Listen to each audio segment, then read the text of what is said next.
A single substance, soft, smoky, and addictive, brought the Qing dynasty, one of the most powerful empires in the world, to its knees. Imagine Imperial China at its height. Armies, strong palaces, glittering trade routes, flowing with silk and silver. And then opium crept in. What began as a luxury became an epidemic. Soldiers, scholars, even officials in the Forbidden City found themselves trapped in its haze. Foreign merchants grew rich while the empire sank deeper into weakness. Wars were fought, cities burned, and treaties stripped China of its pride, all because of a drug that seemed harmless at first. Was opium simply a weapon of addiction, or the sharpest tool of imperial conquest? That question still echoes today. I want to hear your thoughts. Do you see opium as the poison that destroyed China, or the trap that foreign powers used to tighten their grip? Share in the comments, and let me know the time you're watching. If you love diving into history's darkest turning points, subscribing is always your choice, but the next stories may shake you even more. You know what's funny? The most powerful empire in the world, the Qing dynasty, is sitting on its throne of jade and silk, and yet its biggest weakness is hiding in something as ordinary as a teacup. You lift the porcelain lid, steam drifts into your face, and you think, really, this little drink? But yes, the British couldn't get enough of it. They sipped, slurped, and poured cup after cup, and every swallow drained silver straight from their treasury into China's coffers. Picture yourself wandering through London's docks in the late 1700s. The air smells of damp wood and leaves, and ships unload endless crates packed with tea. In grand drawing rooms, nobles sip delicately, while dock workers in rough coats gulp the same brew from battered mugs. Tea isn't just a drink here, it's a daily ritual, a national obsession. And behind that obsession lies a problem. China won't accept anything in return except silver. No woolens, no clocks, no clever gadgets from England's workshops. Just cold, hard silver. So Britain becomes like a gambler, hooked on a habit he can't pay for. Ships leave with silver, stacked like treasure chests, and they return with tea, porcelain, and silk. The trade balance leans so heavily toward China that British accountants practically tear their wigs out. Can you imagine buying something from a friend who refuses all trades and only wants your cash month after month? That was Britain's frustration, only on a massive scale. Now stroll with me through the bustling lanes of Canton, the one port open to foreigners. You see warehouses stacked with silver ingots, stamped with marks from far-off lands. The Kohong Guild merchants, those lucky few with licenses from the emperor, get rich beyond measure. The Qing court smiles, watching the treasure flow in. For Emperor Qianlong, it proves China's self-sufficiency. He once wrote bluntly to King George III, boasting that China possessed all things in abundance. Translation: we don't need you, you need us. It sounds invincible, doesn't it? But silver doesn't just sit quietly. It reshapes markets. Farmers pay higher taxes because coins are worth less, and peasants feel the pinch. It's like pouring too much sugar in your tea, it spoils the flavor. You want to tap a Qing official on the sleeve and whisper, "Have you thought about what happens if the flow suddenly reverses?" Meanwhile, the British are fuming. They've got global trade routes stretching from India to the Caribbean, hauling in spices, sugar, and cotton. Everywhere else, people buy their goods. But China keeps the door half shut, takes the silver, and sends nothing back but cravings for tea. It's maddening. And here's the question. What do powerful traders do when the game feels rigged against them? They scheme. Enter the East India Company. That strange beast part, business part, government with its own armies and ambitions. Its officials stare at the ledgers bleeding red year after year and decide they need leverage. If tea is Britain's addiction, then what's the drug that might hook China in return? The boardroom in London buzz with the idea. Find something irresistible, something that flows eastward, so the silver flows back. You leave those London docks behind and drift south toward the fields of Bengal, where the humid air smells of wet soil and smoke from village fires. Here is where the British East India Company finds its answer, the opium poppy. You glance down a row of plant's delicate flowers swaying in the breeze, and you realize these little blossoms hold more than beauty. Scratch their green pods, and out seeps a sticky latex that dries into brown lumps, a product that promises escape euphoria and most dangerously profit. The company already controls India, like a giant landlord squeezing peasants for revenue. Now, they tighten their grip by forcing farmers to grow poppies instead of food. Imagine being one of those farmers. Your family needs rice, but you're ordered to plant fields of flowers that you can't even eat. And if you refuse, well, the company has soldiers, courts and taxes ready to crush your choice. This isn't agriculture. It's empire dressed as farming.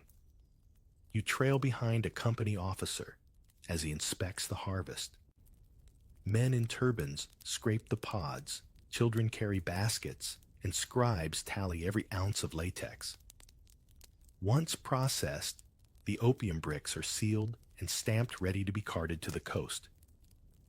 From Calcutta, ships will carry them east toward China, where demand is about to be engineered. It's a slick operation. Supply is guaranteed, prices are fixed, and the monopoly ensures only one winner. Spoiler, it isn't the Indian farmer. Meanwhile, in Britain, Parliament debates the silver crisis. Lawmakers fret over lost wealth. Merchants whisper about ruined fortunes, and bankers calculate the growing deficit with China. Then news trickles back. We've found the solution. We'll pay the Chinese in smoke. It sounds absurd, doesn't it? Swap your addiction to tea with their addiction to opium.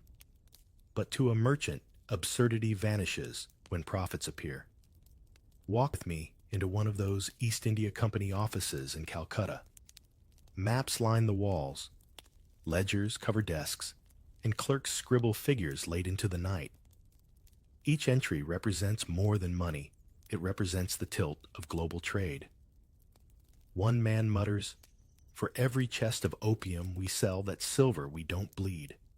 And so the business grows from a few hundred chests a year to thousands, each one packed tight with drugs, destined for Chinese shores. You might pause and ask yourself, did they know what they were unleashing? Surely. They'd already seen opium's effects in India, where addiction hollowed out villages. But in the arithmetic of empire human misery is just another line in the margins. Can you see the dark irony? Britain, proud of its progress and reason, builds its wealth not only on coal and factories, but also on narcotics. By the early 1800s, the system hums smoothly. Farmers plant, company agents collect, smugglers ship. The profits circle back to London in rivers of silver, balancing the books that once bled red. Even investors on Threadneedle Street, far removed from muddy fields, feel the rush of wealth. Their dividends, their estates, their tea tables at home, all are greased by a substance that melts minds a continent away. And yet you can't help but notice the moral gymnastics. Publicly, Britain prides itself on civilization, morality, even missionary zeal. Privately, its greatest corporation turns a vast population into customers for a poison. Have you ever seen someone justify something shady by saying, "It's just business"? Multiply that excuse by 1,000, And you have the East India Company's motto. So when those ships finally set sail for Canton, their holds stuffed with chests of opium, the whole scheme feels less like trade and more like a carefully sharpened blade pointed at an empire. By the time those ships reach the Chinese coast, the game changes shape. You stand on the deck of a junk, slipping into the Pearl River, delta sails, flapping ropes creaking, and ahead lies Canton, the single port where foreigners are allowed. Officially, opium is banned. Unofficially, the night waters swarm with smugglers who know exactly where to land their cargo. You lean over the rail and spot smaller boats sliding out like shadows, ready to ferry the chests inland under cover of darkness. Step into one of those hidden coves along the coast. Lanterns swing in the humid air, illuminating crews, unloading crates stamped with company marks, though everyone pretends not to see. Local brokers count coins, scribble notes, and pass the goods along canals that snake deeper into the countryside. The Qing government bans the trade on paper, but here in the mud and salt spray, the ban is as thin as rice paper in the rain. What makes it possible? Corruption. You watch an official in a silk robe accept a discreet payment before turning away, his boat gliding downstream as though nothing happened. Opium isn't just slipped past the guards. Sometimes the guards themselves carry it in their own cargo. And really, who can resist a few taels of silver, double a man's yearly salary, and with one signature, the drug flows free? Follow the trail upriver, and you see how opium threads into daily life.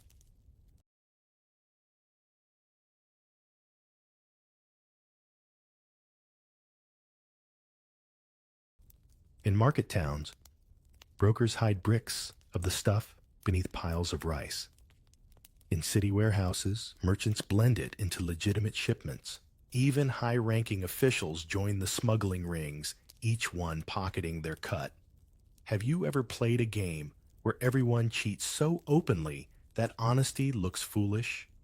That's China's coastal economy by the early 1800s. Now shift your gaze to the imperial court in Beijing. Edicts thunder down, forbidding the import of opium, threatening harsh punishments. But what good are scrolls and seals when the rivers themselves are highways of contraband? It's as if the emperor shouts into a storm. The sound is impressive, but the rain keeps falling anyway. Picture the smugglers at work. Some are Cantonese sailors who know every inlet and tide. Others are foreign traders dropping anchor offshore and letting Chinese partners handle the risky inland leg. Opium moves, not in trickles, but in torrents. By 1820, thousands of chests enter China each year. Each chest holds enough doses to intoxicate a whole village. Multiply that by 10, 20, 100, and you glimpse the scale. And the silver. It begins to flow the other way. For decades, silver had poured into China. Now it pours out, sucked back across the oceans as Chinese buyers hand over ingots for their smoke. You imagine a treasurer in the Forbidden City, realizing the coffers aren't as heavy as before. For the empire, silver is more than metal. It's the blood of the economy. With each chest of opium sold, another vein is opened. You might pause here and think, why didn't someone just stop it? But the truth is, smuggling thrives where profit dwarfs risk. Even when smugglers were caught, local jails were no match for the wealth on offer. Sometimes the very judge condemning the opium trade had relatives knee-deep in the business. So you drift down one more canal past fishermen casting nets past temples glowing in twilight, and you realize the empire's walls are already breached, not by armies, but by crates of poppy resin slipping silently ashore.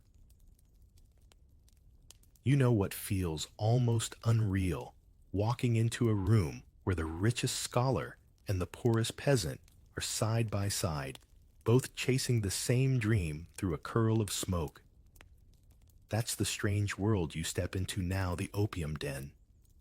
Shadows flicker across bamboo mats, lamps glow dimly, and the air is thick with a sweetness that clings to your throat.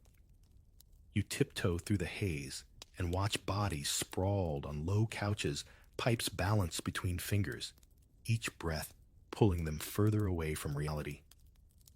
Look first at the scholars. Once proud exam candidates who memorized Confucius by heart, they now recline in faded robes, eyes half-closed scripts abandoned on the floor. Their fingers tremble as they light pipes again and again, chasing clarity, but finding only oblivion. Imagine how different it feels from the classroom halls where discipline and order once reigned. Now, instead of ink and brush, smoke is their companion. Across the room lies a soldier. His queue of hair falls loose, his belt tossed aside, musket forgotten. The same man who once drilled on parade grounds now drifts in dreams, eyelids fluttering as if fighting invisible battles.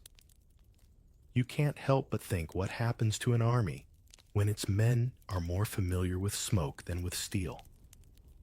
Closer to the doorway, peasants rest their rough hands on chipped bowls, sharing pipes as if they were loaves of bread. Their laughter rises, then sinks into silence as the drug takes hold. A day's wage gone in a puff. But for a moment, the hunger dulls. The aches ease, and the world seems kinder.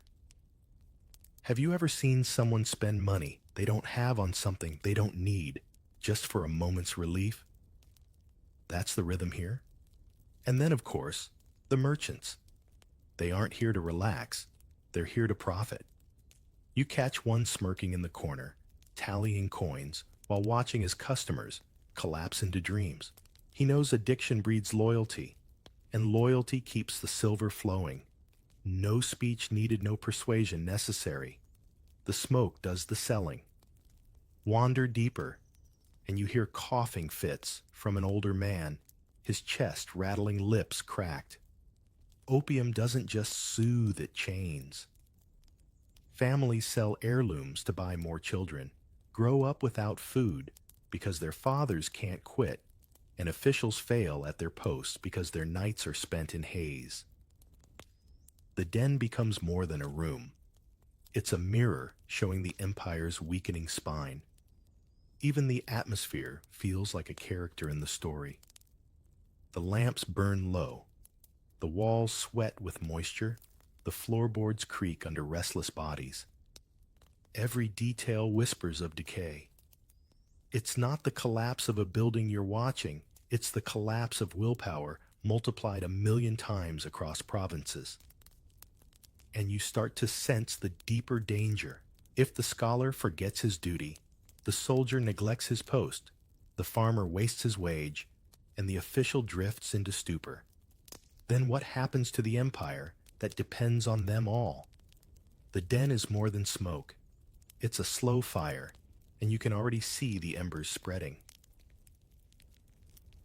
By the late 1830s, the haze from those dens has become too thick for the empire to ignore, and that's when a single figure steps forward with the emperor's seal in his hand. His name is Lin Zexu, and you follow him as he makes his way south to Canton robes, heavy face carved with determination. He is no ordinary official. He's known as incorruptible, the kind of man who refuses bribes even when everyone else is pocketing silver. In a time when corruption is practically part of the wallpaper, he arrives like a hammer dropped on a glass table. Lin doesn't waste time. He orders an immediate crackdown, and suddenly the same streets where merchants once walked proudly now echo with fear. Notices appear on walls, declaring opium illegal pipes to be destroyed, users punished. Soldiers march through alleyways, smashing contraband, dragging out crates from hidden storerooms. For a moment, you feel the city hold its breath. His reach extends further. He targets the very officials who should have been upholding the ban all along. Imagine the shock when mandarins in silk find themselves questioned, stripped of rank, or even imprisoned. Lin makes it clear no one is too high, no one too connected. If you smoke, you quit. If you deal, you stop. And if you profit from the rot, you answer to him. Have you ever seen a rule finally enforced after years of being ignored? The effect is electric. Then comes the spectacle that makes the world take notice. In June 1839, on the sands of Human Lin, orders the destruction of the seized opium. You stand among thousands watching as chest after chest is hauled out, cracked open, and poured into massive trenches.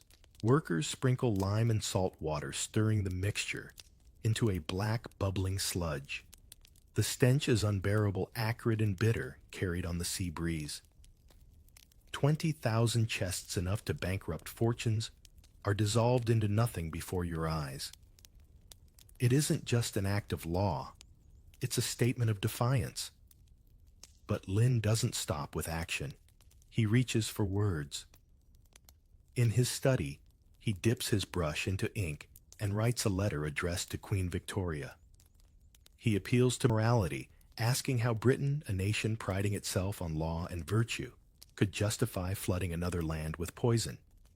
He frames it not as business, but as conscience. Whether the Queen ever read it remains uncertain, but the gesture is powerful. It's as if he holds a mirror up to empire and dares it to look at its own reflection. For the Chinese people, Lin becomes a symbol. Crowds cheer his resolve, families whisper prayers of thanks, and even skeptics admit he is trying where others only shrugged. For Britain's merchants, however, he is the villain who turned their golden river into a desert. Letters race back across the seas, complaining of losses, demanding protection, insisting that free trade has been violated. You sense the tension mounting. British gunboats hover at the edge of Chinese waters, their cannons gleaming, their engines puffing black smoke. The traders, who once dealt in shadows, now find the full weight of empire standing behind them. The stage is being set, not just for a crackdown, but for a clash of worlds, one man's iron will, against a machine built on commerce, profit, and naval firepower. Yet for this moment, as the waves carry away the last traces of opium at Human, you feel the quiet triumph of Lin Zexu, one official standing alone against a tide, daring to believe that law and principle could hold back the flood. The sea looks calm, but it's lying to you. Out on the horizon, black smoke rises from funnels, iron hulls glint under the sun, and the steady churn of paddle wheels drowns out the cries of gulls. These aren't Chinese junks or coastal fishing boats. They're British steamships, gunboats, bristling with cannons, and they've come to teach the empire a brutal new definition of free trade. Step onto the Canton waterfront in 1839, and you hear the rumble before you see the shells. Merchants who once haggled over silk and porcelain now dive for cover as explosions tear through warehouses. The British ships sit comfortably offshore, out of reach of most Chinese cannon, their long guns firing with deadly precision. You notice how unfair the fight is. Wooden junks lurch forward bravely, but their arrows and outdated cannonballs bounce harmlessly off steel. It's like watching a boxer swing with bare fists against an opponent wearing brass knuckles. On deck, British sailors move with drilled efficiency. They haul ropes, load powder, and laugh grimly as another Chinese fort crumbles under bombardment. Many of these men don't even care about tea or opium. They're here because their empire commands it. For them, This war is simply another posting, another battle in the name of commerce dressed as principle. And what principle that trade must flow, even if what flows is poison. Meanwhile, Chinese soldiers scramble along the riverbanks, their uniforms muddied, their weapons outdated. Some fire antique muskets that spark more smoke than damage. Others man cannons that misfire or crack under pressure. You feel the frustration in their movements. Bravery without equipment. Courage without a chance. Have you ever tried fixing a modern problem with tools that belong in a museum? That's what the Qing army faces here. The Qing court far away in Beijing receives reports of humiliation after humiliation. Entire fleets destroyed, coastal forts reduced to rubble, soldiers scattered. The emperor's scribes soften the wording, but the truth bleeds through. China, the Middle Kingdom, supposedly superior to all barbarians, is being humbled in plain view of the world. And the British aren't just winning with firepower, they wield logistics. Their ships steam against the wind, maneuver up rivers, and blockade ports with ease. Supplies flow steadily from India and the home islands while Chinese defenders struggle to feed their men and repair shattered walls. Imagine playing chess when your opponent can move twice every turn. The outcome feels inevitable. Civilians suffer most. You wander through a fishing village after a bombardment, homes splintered, nets, burned families clutching what little they can carry. These people never touched opium, never saw a British merchant, yet they pay the price. War doesn't ask who's guilty. It swallows whoever is nearest. And yet in all this destruction, you sense the chilling logic behind Britain's campaign. The message is simple. If you block our trade, we will batter down your doors. It isn't just about opium anymore. It's about power, leverage, and forcing open a market that refused to bow. So as you watch the smoke drift inland and listen to the pounding of guns echo across the delta, the reality is clear. This is no equal duel. It's the collision of an industrial empire with a dynasty still clinging to old pride and older weapons, and the sound of that collision is deafening. What's the price of losing a war you never wanted? You're about to find out, because once the guns fall silent, the real humiliation begins. Defeated, Qing envoys shuffle into treaty halls with heads bowed, their silk robes suddenly feeling more like chains than honors. Across the table sit British negotiators in stiff coats, quills, in hand faces set with the smug confidence of victors. The ink that flows here will cut deeper than cannon fire. The Treaty of Nanking in 1842 reads like a ransom note. Hong Kong, that rocky little island off the coast, is ceded to Britain outright. Ports that once barred foreign merchants are thrown wide open. Shanghai, Ningbo, Fuzhou, Xiamen, and of course Canton. Treaty ports, they call them, though to the Chinese they feel more like forced gateways. And the indemnities, astronomical. Millions of silver taels to be paid, draining the very lifeblood of the empire. Step into one of those treaty ports after the ink dries. You see foreign flags flapping on the docks, customs houses staffed by Europeans and merchants from half the world strolling freely where they were once barred. Warehouses spring up overnight streets, echo with strange tongues, and the old balance of power crumbles under the weight of foreign privilege. Can you imagine being a local merchant who once held a monopoly, now watching foreigners walk through the front door without even asking? The treaty doesn't just open ports, it opens wounds. Extraterritoriality means that British subjects accused of crimes in China aren't tried by Chinese courts, but by their own consuls. Picture that a British sailor starts a brawl in a Canton tavern, and the local magistrate can do nothing but hand him over to his own countrymen. It's a sovereignty stripped bare, a reminder that law now bends around the foreigner's convenience. And it doesn't stop with Britain. Other Western powers smell opportunity. France, the United States, and eventually Russia all push for their own most favored nation clauses, piggybacking on the same humiliations China signed under duress. The gates that once guarded the empire are now revolving doors, and everyone is rushing in. Back in Beijing, the emperor receives the treaty scrolls. Court officials kneel, whispering about silver payments, ceded territory, and foreign footholds. You imagine the silence in those halls, broken only by the scratching of brushes recording the terms into the archives. To an empire that once declared itself the center of the world, this is more than defeat. It is a loss of faith so profound it seeps into the marrow of the dynasty. Meanwhile, in Britain, newspapers crow about victory.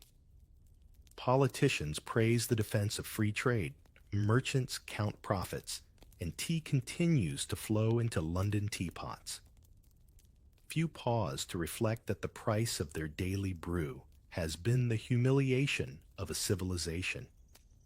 Have you ever noticed how the winners of history often tell the story as progress, while the losers remember it as pain? And so, with signatures and seals, the map shifts. China is no longer the gatekeeper of its own coasts. It has been cracked open, forced to swallow terms that sap its wealth and pride.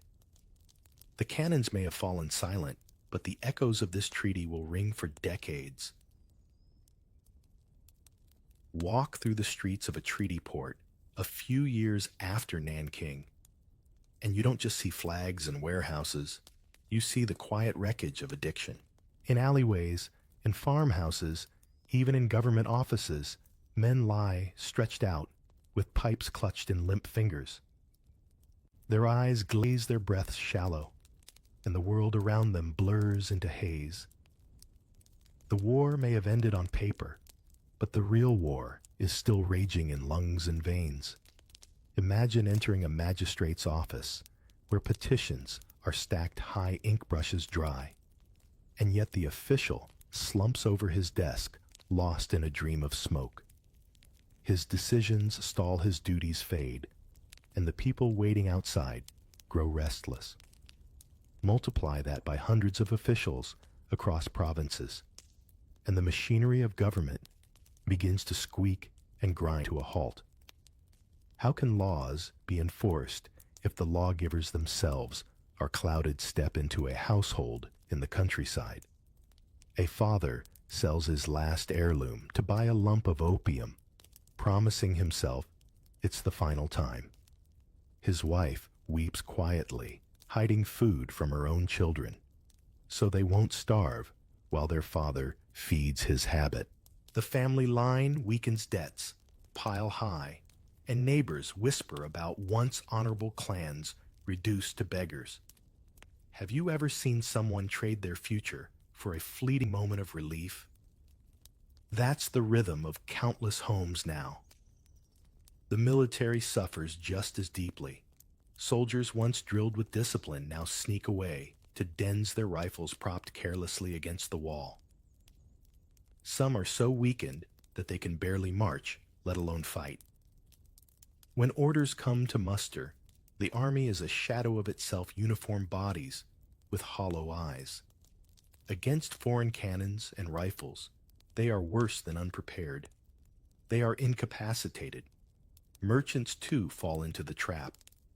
Profits from selling grain or cloth shrink beside the easy money of opium. You follow one down a dockside lane, silver jingling in his pouch, pride glowing on his face as he sells another shipment. But that pride masks rot the more opium floods and the more silver floods out.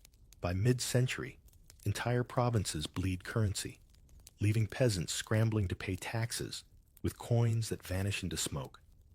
And the irony, the very empire that once hoarded silver now watches it slip away like water through open fingers. Markets destabilize, farmers grow desperate, and rebellion simmers. Economic scholars might call it a drain. Families in the villages call it hunger. Even culture feels the weight. Writers lament the decline of virtue. Teachers sigh over distracted students, and temples fill with prayers begging for deliverance. The once proud image of the Middle Kingdom dims under the fog of pipes. It's as though a nation that saw itself as eternal has wandered into a dream it cannot wake from. You walk past one more den lamps. Flickering bodies sprawled the air so thick you cough even before stepping inside. The silence is heavy, broken only by shallow breaths and the occasional clink of a pipe. This isn't escape anymore. It's enslavement, and the empire itself is the captive. Listen closely now, can you hear it? Not the soft bubbling of pipes, not the creak of merchant junks, but the heavy drumbeat of rebellion.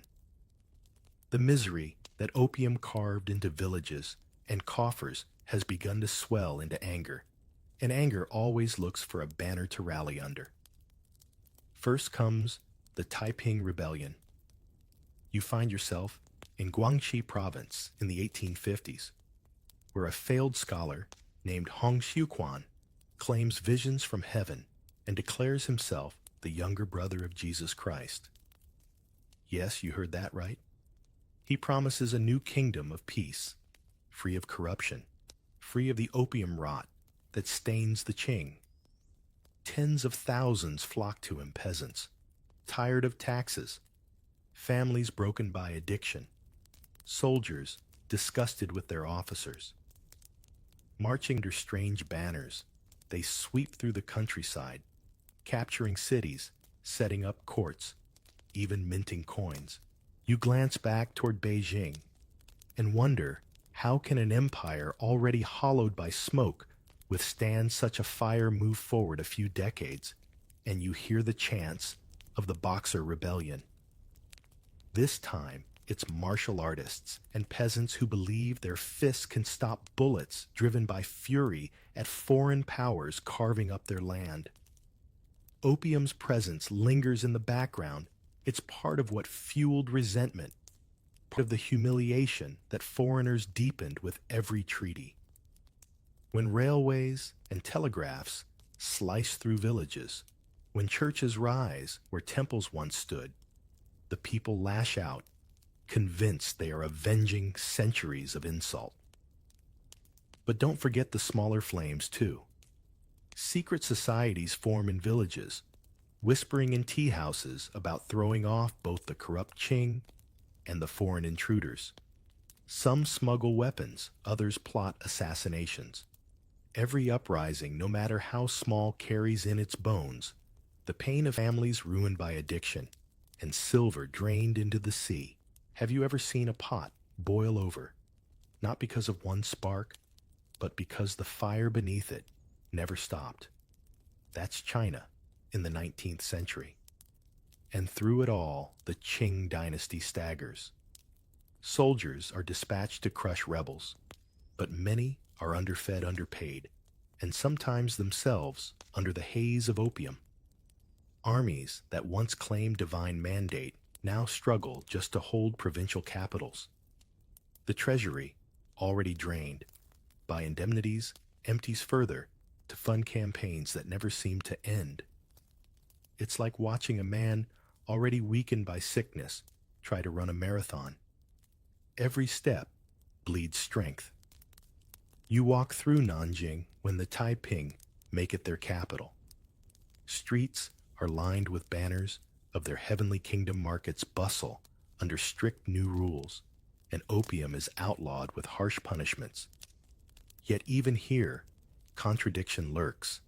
Armies still trade, smugglers still sneak, and the very poison that helped topple the Qing gnaws at the rebels too.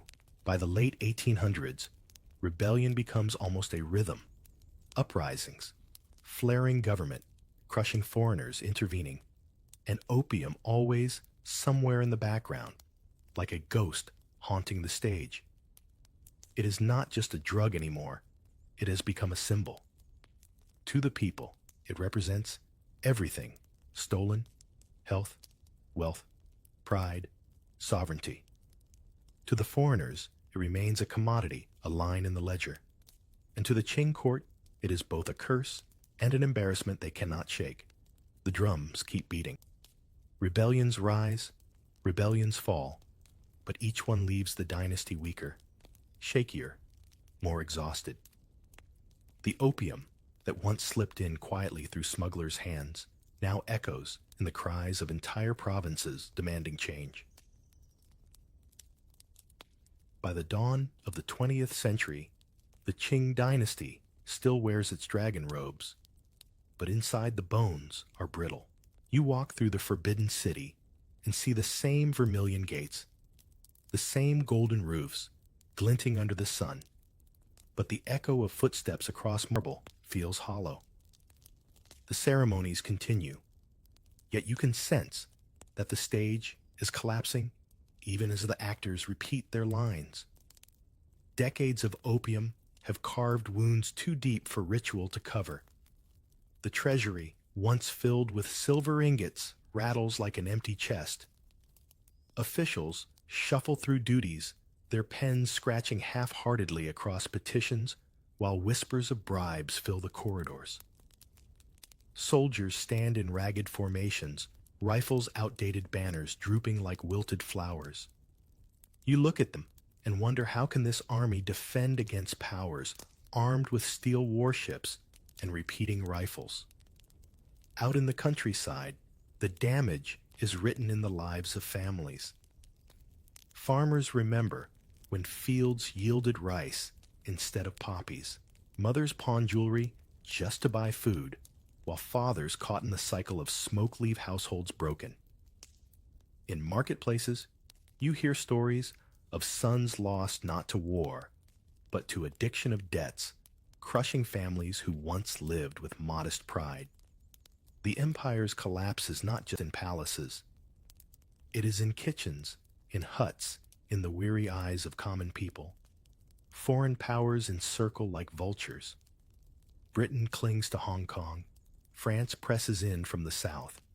Russia advances from the north, and Japan, newly industrialized, sinks its teeth into Chinese territory. Each treaty slices away sovereignty. Each concession deepens humiliation. Picture a lion still roaring, mane blowing proudly, but surrounded by jackals tearing strips from its hide. That's China at the turn of the century. Even the reformers, those voices crying for railways, for factories, for schools, and constitutions, are trapped in a paradox. Their ideas are bold, but their dynasty is frail. The same court that once resisted foreign goods now resists change, too brittle to bend, too weak to stand. Plans are drafted, debates rage, but each attempt collapses against walls already rotted from within. The smoke of the past still hangs heavy, dimming every vision for the future. And then the inevitable moment arrives. In 1911, revolution breaks across the provinces. Troops mutiny, banners of a new republic rise, and the dragon throne finally buckles. The boy Emperor Puyi is left clutching a title stripped of power, his palace a museum of fading grandeur. You stand in those empty halls and realize the empire that once called itself the Middle Kingdom has ended not with a single battle, but with a long surrender to weakness, seated by smoke. It is staggering, isn't it?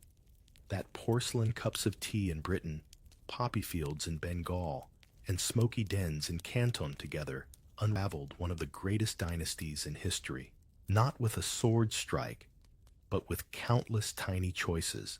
Every puff of a pipe, every bribe accepted, every chest of silver carried away. History doesn't always collapse with a roar. Sometimes it dissolves slowly, like smoke curling into the air, visible for a moment, then gone. From silver-hungry tea trade to gunboats blasting coastal forts, The opium story is the slow undoing of an empire that once thought itself untouchable. Britain's craving for tea flipped into a ruthless business of poppy resin smuggled through rivers, dens, and corrupt officials until the Qing dynasty's strength drained away. Families collapsed. Soldiers faltered, rebellions raged, and treaties carved China open to foreign powers.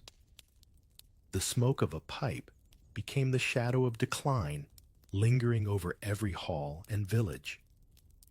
But what did that smoke feel like to the people inside it? Let's step into the life of an opium addict in 19th century China. The first puff hits you like a velvet hammer. Sweet smoke curls into your nose, slides down your throat, and lands heavy in your chest. You thought it might burn like cheap tobacco or strong liquor, but no, it melts smooth and syrupy, leaving a glow that feels almost like stolen sleep. Isn't that exactly what you told yourself? I just need a little rest, nothing more. And so, the trap is laid not with chains or iron bars, but with a promise softer than silk. The bed is hard, the room damp, and the walls leak sounds of carts and clanging gongs outside, yet you feel none of it now. Your limbs loosen like wet laundry. Your eyes half close, and suddenly the day's wait doesn't matter. Who wouldn't want this moment stretched longer? In the dim corner of the opium den, pipes clink, coals hiss, and you become part of the orchestra, a new recruit in a choir of sighs. You think of the men who came before you, the Qing officials who worked until their bones ached, slipping into dens for medicine. There's Lin Zexu, the upright imperial commissioner who raged against this very smoke, calling it poison that gnawed at China's soul. But here you are, holding the same pipe he ordered destroyed. Strange, isn't it? History thunders from palace halls yet. In alleys like this, whispers win. The taste clings to your mouth, sweet at first, then bitter, like molasses stirred with ash. Your stomach flutters, not sure if it's joy or nausea, but your mind doesn't care. A question comes. How many people tried it once, swore it was only for tonight, and never set it down? The answer floats in the haze around you, hidden in the slumped shoulders of men stretched out like puppets with their strings cut. Someone nearby coughs a sharp crack that echoes off the rafters, then subsides into silence. You glance at him, but quickly look away. Better to focus on your own drifting body. Your fingers tremble, less than usual. The headache that chased you all week recedes, replaced by a humming comfort, like lying in the sun without the heat. If relief had a flavor, you're tasting it now. The first hour feels like floating. You don't even notice when the lamp's oil burns lower, or when your neighbor shifts his pipe to your lips with practiced ease. No one here asks names. No one cares what rank you hold outside. In this room, the merchant and the soldier, the clerk and the scholar, all are equal under the smoke. Isn't it curious how democracy exists in the haze before it ever took root in politics? The floorboards creak with another arrival. You watch his nervous steps, the way he hesitates before the mat the same way you did. He's at the doorway you just crossed, bargaining with himself. One try for the ache in his chest, for the insomnia he cannot cure. Do you recognize yourself in him? That was you only an hour ago. The pipe comes back, the ember glowing like a tiny sunset. You take it without thinking. This time, lips sealing around the stem with the ease of habit. Already your excuses are forming, wrapping you as warmly as the smoke. It helps me sleep. It calms my nerves. It's not like the others I can stop when I want. Familiar lies, but tonight you believe them. You wake not to roosters or temple bells, but to the drag of slippers across a wooden floor. The den still breathes around you, heavy with smoke that is seeped into silk curtains in the hair of every body strewn across mats. Oil lamps sputter their glass chimneys, sweating with soot, and the air hums like an exhausted beehive. No one here is in a rush. Time itself seems to forget this place exists. The curtains are not just decoration, they serve as veils. Behind one, a scholar in tattered robes reclines pipe balanced on his chest like a loyal pet. Behind another, two merchants share a pot of weak tea between drags, barely speaking, as if words would disturb the fragile balance of pleasure. You lie back and realize how the den is less a room and more a stage, with each alcove its own little scene. Outside, Chink officials worry about collapsing revenues. British traders calculate profits in silver. But here, the empire shrinks to the hiss of a coal and the clink of porcelain. Did you know many of these dens were modeled after tea houses? The same low tables, the same idle chatter, except instead of teacups, pipes pass from hand to hand. It's oddly civilized, isn't it, considering what's really happening? The smell clings to your clothes, a mix of roasted sugar and old wood. Even if you stepped outside, a passerby could spot you in an instant. Yet inside, there's no shame. Men lean against pillows embroidered with dragons now dulled by ash. Their laughter softened, their sighs synchronized.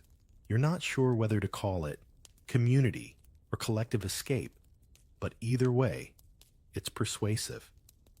A server shuffles past with fresh coals in a brass pan, careful not to spill sparks on the faded rugs. He doesn't look you in the eye. He doesn't need to. He's seen countless versions of you, first-timers, regulars, those clinging to life by a thread of smoke. Perhaps he wonders which one you'll become, but he won't say it aloud. After all, silence is half the business here. The curtains ripple slightly with the draft from the door, and you catch sight of a woman perched in the far corner. Not a courtesan exactly, but not entirely a stranger either. She holds a pipe delicately, as though it were an ink brush, her gaze unfocused on the swirl of smoke before her. She reminds you of descriptions of concubines in old palace records, beauty dulled not by age, but by fog. You almost want to ask how many poems never got written because of evenings like this. The soundscape is strange too. Pipes click as stems are tapped. Clean coals hiss like rain on stone, and every so often someone exhales with the relief of a prayer answered. No shouting, no gambling dice, clattering, none of the noise of wine taverns. If anything, it feels monastic, except the worship here bends not toward gods, but toward a pipe. You realize now that this rhythm is intentional. The den lulls you, flatters you, convinces you it's safe to surrender. How many shops outside stay open late to catch weary clerks? How many landlords allow a back room to be accidentally converted into a smoking corner? The structure feeds the habit. The habit feeds the structure. It's an economy of haze. When you finally shift your weight, the mat creaks, and a neighbor glances over his eyes, half-lidded but sharp enough to register you. There's no judgment, just recognition, one drifter acknowledging another. You share a smile that is less greeting than confession. We're all in the same tide now. Morning finds you functional, in the way a patched umbrella is functional good enough. In light rain, a question mark in a storm. You fold your bedding, rinse your face in a bowl that smells faintly of last night's smoke, and step into a street that always seems to be under repair, though no one remembers it being whole. Shop shutters lift like yawns, apprentice boys sweep dust into neat little clouds, and a gong from a nearby temple gives you a momentary illusion of order, as if the city has a pulse that can be trusted. You count coins as you walk, not because the numbers are complicated, but because counting keeps the mind anchored when it would rather wander. At the workshop, the foreman watches everything without appearing to watch anything. You settle onto a low stool and begin your task, stitching soles, copying ledgers, rolling tea, whatever honest labor the day asks of your hands. Your fingers remember. They move with the small genius of routine.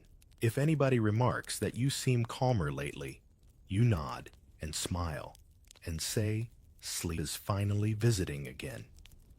A little nighttime medicine. You quip as if the word were a charm that keeps questions away. The joke lands because everyone has a remedy: vinegar for headaches, ginger for the cold, a walk along the canal when grief won't leave. So why shouldn't yours be a pipe that lowers the volume of hard days? You keep appointments mostly. You arrive a shade late, but compensate by skipping the mid-morning gossip, head down, producing just enough to remain useful. If you were a cog, you'd hum. If you were a boat, you'd drift with the current, but still make the dock. And isn't that the bargain you've pitched yourself? Work by day, pipe by night. Produce under the sun, dissolve after dusk. A balanced ledger, at least on paper. Sometimes you glance at your hands and see two lives, layered calluses from workbenches, and faint yellowing at the fingertips from the smoky stem. The two marks don't argue. They sit together quietly, like neighbors who share a wall and never speak.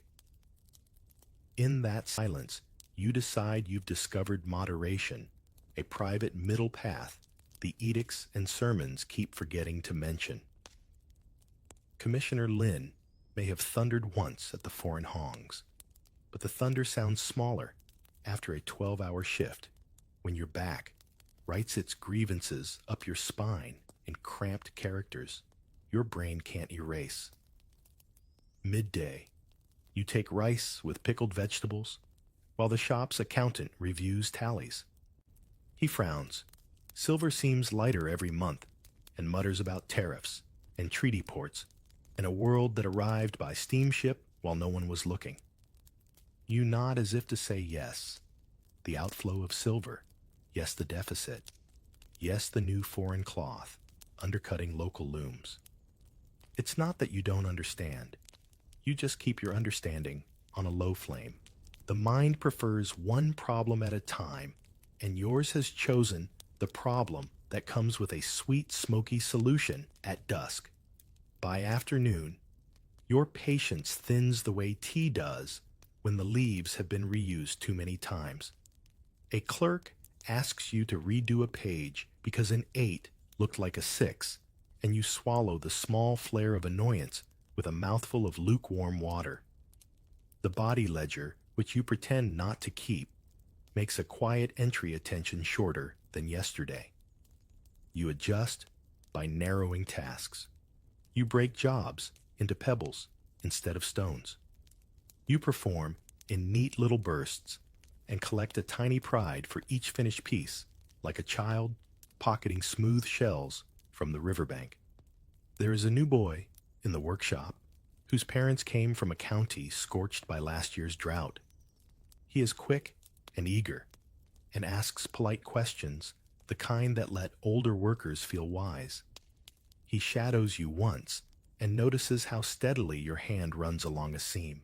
Master, he whispers. Every competent adult is a master to him. How do you keep such a line? You almost tell him the truth that the line holds, because at night something turns down the volume on the day's clatter. Instead, you say practice, and he beams, and the lie feels like a courtesy more than a crime. Toward evening, the city changes voices. Peddlers call slower tea houses brighten, and the canal stink grows softer in the nose, like the city itself is tired and wants to be forgiven. You collect your pay, which arrives as a weight in the pocket rather than a number in a bank, and the coins clink with a promise you already marked for use. A friend calls your name from across the lane, waves you toward a table where melon seeds crack between teeth, and a storyteller warms up a tale about river pirates who regret underestimating a grandmother with a broom. You laugh in the right places, sip thin tea, and behave like someone who will go home early because that is part of the bargain too. Walking after dark, you pass a stall where a vendor sells patent tonics in glass bottles with gold paper seals. He holds one to the lamp so the liquid glows like honey in a shrine. Good for sleep, good for nerves, he says, and you smile because you already have a bottle the city cannot advertise. Around the next corner, a pamphlet nailed to a post shouts warnings in bold brushstrokes about dens and decay. You read the first line, then look away, the way people look away from mirrors when they haven't decided what to do with the truth they see. At home, you perform your rituals, shoes aligned, shirt folded, mat spread smooth. You brew chamomile because someone said it helps. You open the window to invite the night air. You sit and taste the quiet testing, whether it will be enough on its own. For a moment, it almost is. Then, the day's leftover frictions push up from underneath numbers. You miscopied a promise you forgot to keep, a dull ache in your lower back that taps like a courteous visitor who won't leave, and the mind runs its well-worn argument. Small medicine, limited dose, responsible use. The pipe arrives the way the moon does, from somewhere outside your control, yet right on time. You arrange the lamp, the coal, the stem, as carefully as you lay out tools at work. It occurs to you that much of life is arranging workstations, meals, words, reasons. The first pull softens the angles of the room, and the second makes the ceiling higher, as if the house has quietly acquired better architecture. If anyone asked what it feels like, you'd call it a warm permission slip, signed by an authority you don't dare question. Sleep comes not as a collapse, but as a glide. You plan tomorrow's tasks in gentle focus, as if your mind were a clerk closing the day's ledger with a steady hand. You rehearse apologies you might need to give small ones nothing serious, and imagine giving them with a sincerity that costs nothing. A memory of the den's curtains crosses the inside of your eyes the way silk follows a breeze. You tell yourself you've found an equilibrium that wiser people simply failed to discover. In the morning, you feel serviceable again. Not vibrant, let's not pretend, but sufficiently repaired to pass inspection. You move a little slower, but you move. The bargain still holds if you squint at it. You even draft rules on a scrap of paper. No smoke until after work. No more than 2 pipes. Skip every 3rd day. Absolutely no borrowing.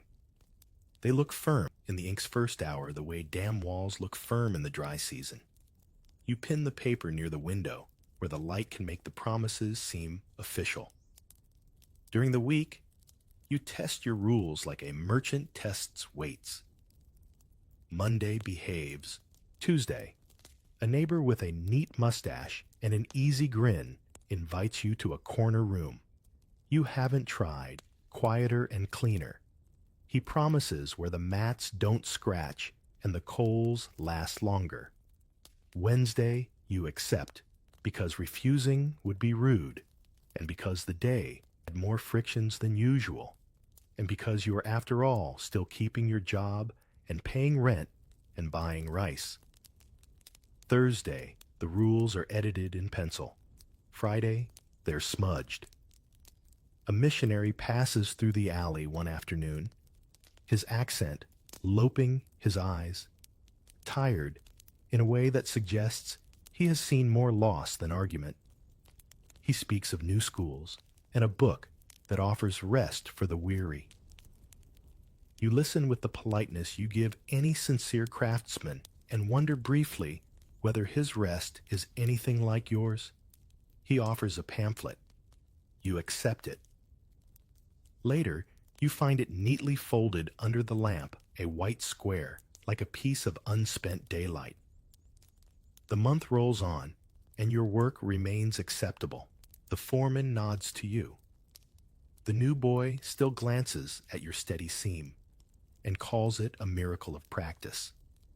The coins still clink, though the purse feels thinner at unexpected moments, as if it had developed a small hole you can't locate with your fingers.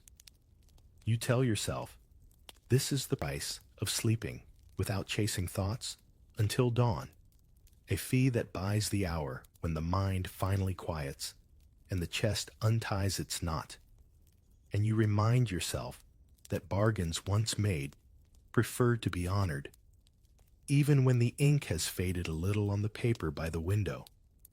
Your first pawn ticket feels cleaner than a confession and lighter than a lie.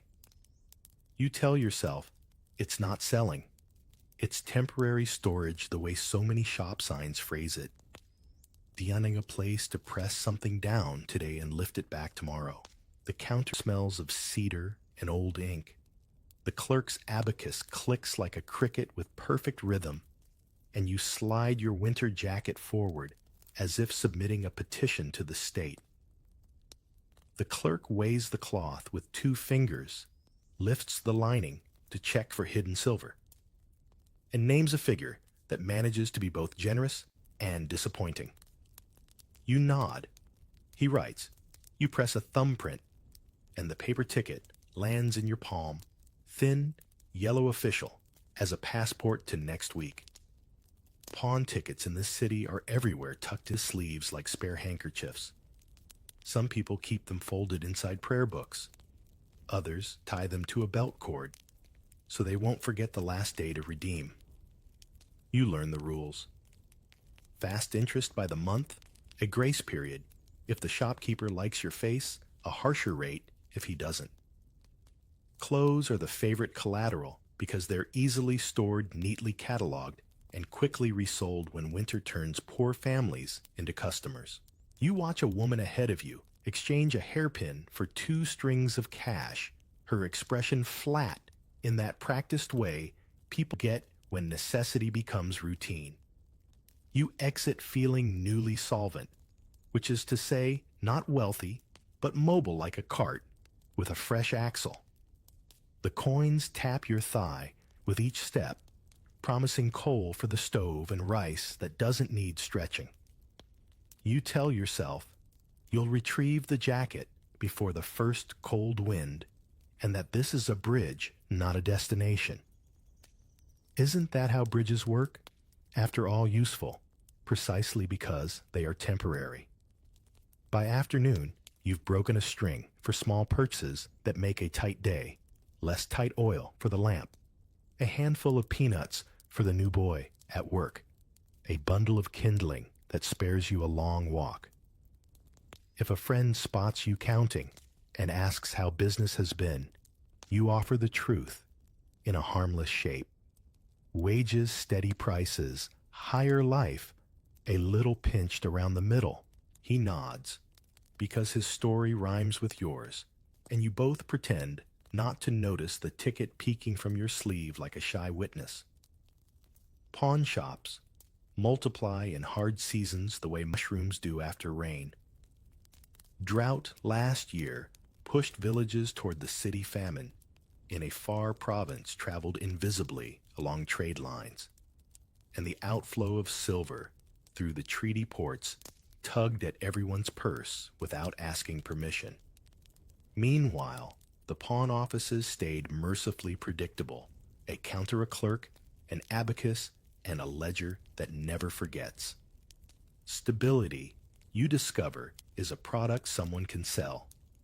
At the second visit, you take a small, lacquered box that held your mother's thread. You hesitate only a moment. Threads can live in a bowl. You reason and lacquer. is just wood with ideas above its station. The clerk recognizes you now. He doesn't smile exactly. He performs that neutral politeness, reserved for regulars, a courtesy that makes you feel both seen and comfortably invisible. He writes another ticket with a speed that suggests he could do this blindfolded, and you place it next to the first, a matched pair, like chopsticks you don't want to separate. There is a rhythm to this economy, and once you feel it, you can't unfeel it. Wages come. Rent goes rice, arrives. Tickets appear interest ticks, forward, with the calm of a temple drum. You manage the calendar, like a harbor master, slotting redemption dates between paydays, calculating which items can wait, and which must come home before weather or festival makes them more expensive to replace. You develop small strategies that feel clever. Redeem the jacket during unseasonable warmth when fewer people want it. Pawn summer shirts the day after the holiday, when the market is flush with other people's sales. Never, if you can help it, pawn a blanket. And the pipe. It asks for smaller sums than rent and larger sums than pride. You pretend not to notice the line where medicine becomes a line item on a week when the workshop runs slow and your body ledger shows too many entries. Under restless, the numbers loosen.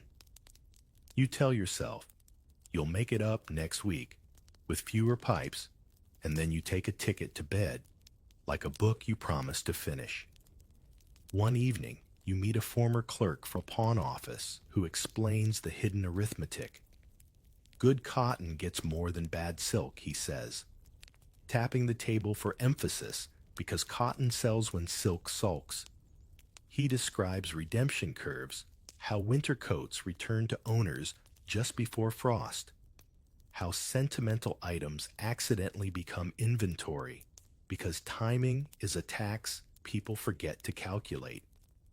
Unit struck by how perfectly the system handles people who believe themselves the exception.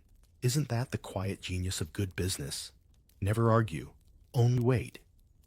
You start noticing pawn insignia everywhere. The three-pronged sign over doorways, the painted characters fading on alley walls, the discreet drawers behind the counter where jewels sleep like obedient cats. You begin cataloging your own life into pawnable and not pawnable. The work shoes, never you need those feet. The travel cloak, maybe, if the weather holds. The little bronze charm you rub before job tallies, keep it irrationally, because even practical people hoard a talisman.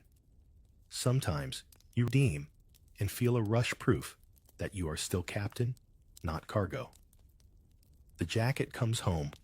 You air it by the window, and the fabric looks at you like a friend forgiven. Other times, you miss a date by 2 days, and the clerk shrugs the way a river shrugs at a fallen branch. He flips to a page that has no sentiment and shows you a number that includes a fee you didn't remember agreeing to. You consider arguing and then measure whether the anger costs more than the fee. The ledger in the end prefers numbers to feelings.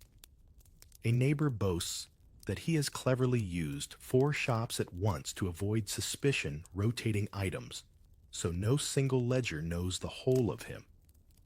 You smile at the ingenuity and then realize ingenuity is the name people give to a strategy they would rather not examine too closely. He asks if you want an introduction to his favorite clerk, the one who grants grace periods like a benevolent uncle. You decline, not because you are virtuous, but because multiplying relationships multiplies reminders, and your head is crowded enough. There's a story going around about a scholar who pawned his official hat tassel to pay for lamp oil so he could study for the provincial exams. People tell it with a laugh, as if good irony were the same as good fortune. You picture him in a rented room, the tassel absent like a missing punctuation mark, and you wonder whether he passed or simply learn to tolerate dimmer light. In a city that loves proverbs, a new one writes itself in your head. The clever man redeems on time. The luckier man doesn't pawn at all. You keep it to yourself because unsolicited proverbs have a way of making friends scarce. On market day, you pass a table where secondhand jackets lie in a weary rainbow. You run a hand over a familiar weave and pause, almost asking the price, then decide ignorance is a cheaper curtain. Someone else tries it on and smiles at the fit. You wish him good warmth in your heart and walk on, calculating as ever the space between needing and wanting, between today's oil and next month's frost, between the hush you buy in a pipe and the noise that follows when coins argue with the calendar. The abacus clicks somewhere behind you, quick and tidy, and you find yourself tapping the same rhythm on your thigh, without meaning to, like a customer who has learned the shop's music a little too well. The ticket edges soften with handling the ink blurs at the fold, and you start keeping them in a small packet tied with string, a pocket-sized archive of temporary decisions that keep renewing themselves without asking permission. You rehearse your apology in stairwell because doorways are small stages and family is the most exacting audience. The smoke clings the way stories do after a festival, too cheerful to be a crime, too obvious to be missed. So you begin with props, a paper parcel of sesame cakes, a bundle of greens pinched cheap near, closing a tiny cone of camphor to burn, so the house smells like someone cares about tidiness. You balance them in the crook of your elbow, loosen your expression into something soft, and push the door with the gentleness reserved for rooms where feelings nap lightly. Inside, the furniture has shifted by an inch you didn't authorize. The low table sits closer to the window for more light. A stool has retired to the corner where a cracked basin now oversees laundry. These are the rearrangements of people who have learned to stretch daylight. Your mother's voice floats from the back shoes off. It carries no anger, only the fatigue of order maintenance, the way canal men keep water moving with the quiet push of poles. You obey. You place the cakes, your hands can see them, and you pour tea without being asked, because ritual is a language that doesn't need a dictionary. Tea becomes your mask. Strong leaves, quick, pour the kind that steams like a polite fog and takes the edge off other fogs.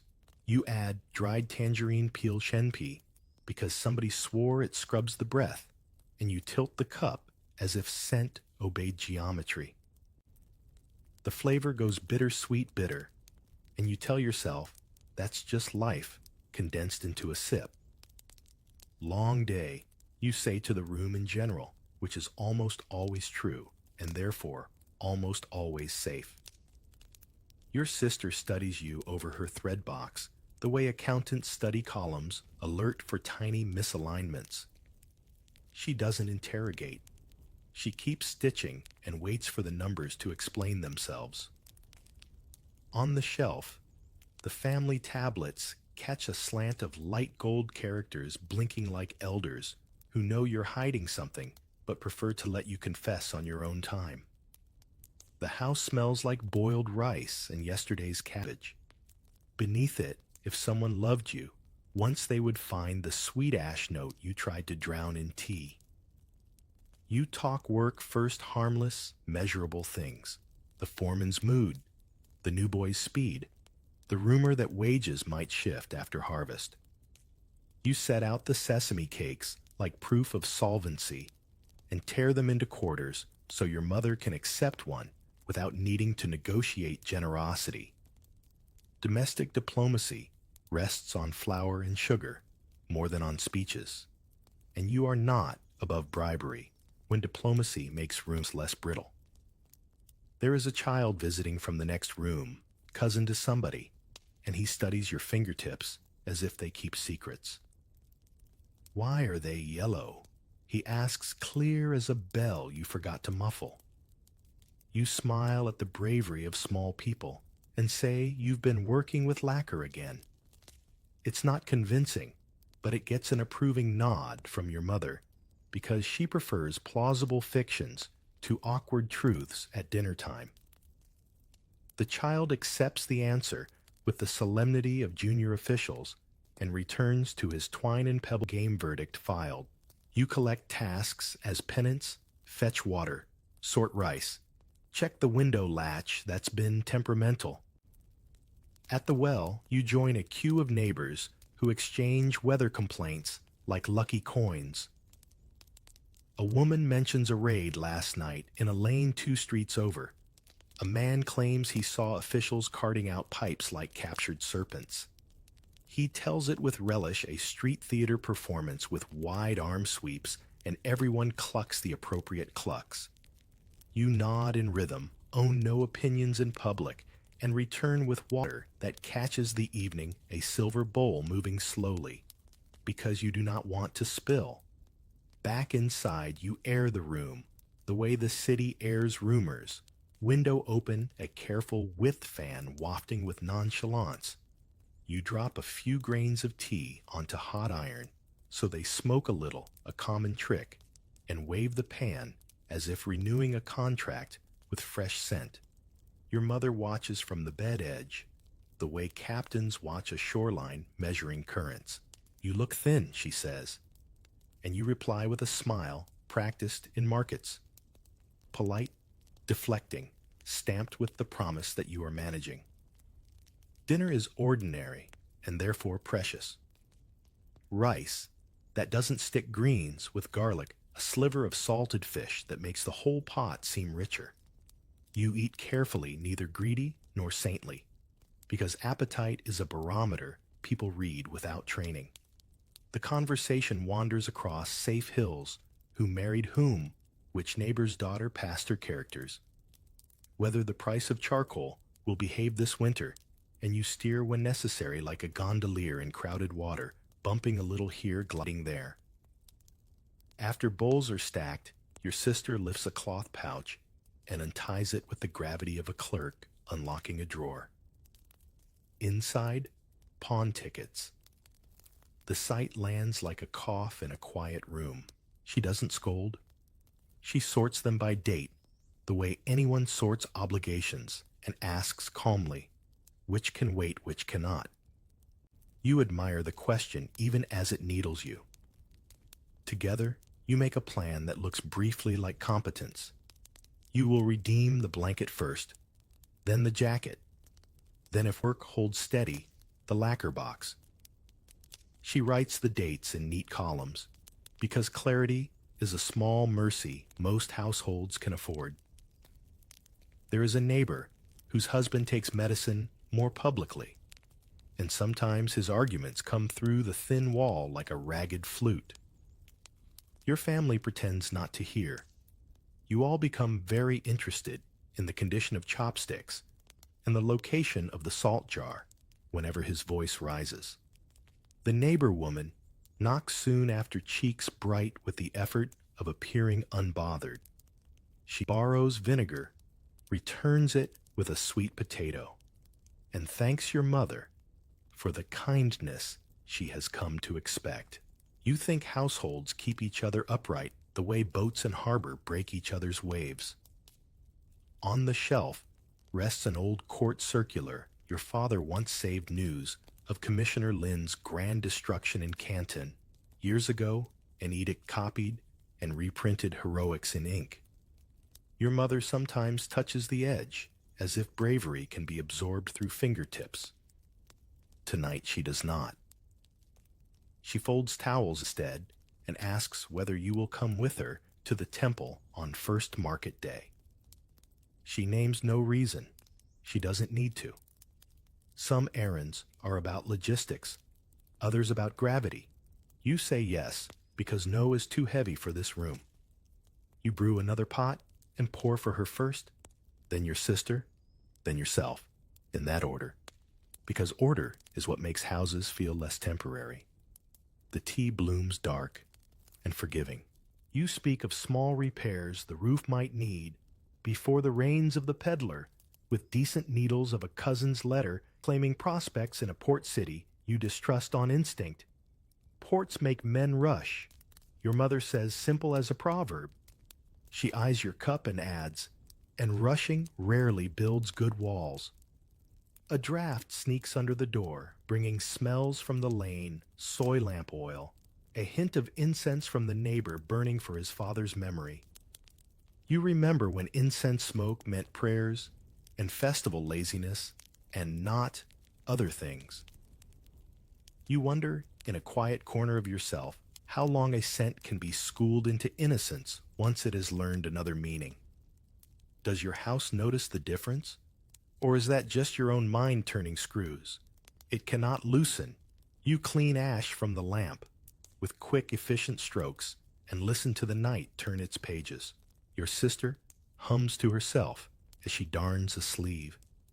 Your mother counts coins, softly making them line up like obedient pupils before she tucks them away.